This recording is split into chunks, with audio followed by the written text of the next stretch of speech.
Welcome back. This video tutorial is going to help you how to add multiple Excel files or merge multiple Excel files into a single Excel file in a single click. So let's follow the steps. First place, all your Excel files you want to merge together in one place.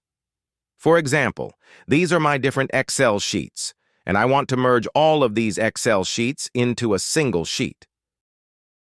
So first of all, open as New Excel Sheet. Then right-click on this sheet and click on View Code. A new bar will open that is Microsoft Visual Basic for applications. Now we need to paste code into this page. I have already added a link in my description section. Just click on this link and you will be able to download this code for free. Now go back to the place where all of your Excel files are located. Now click here and copy this address. Go to the code section again.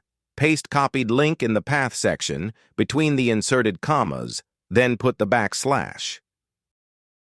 Now click on the play button, and all multiple Excel files will start merging into a single file.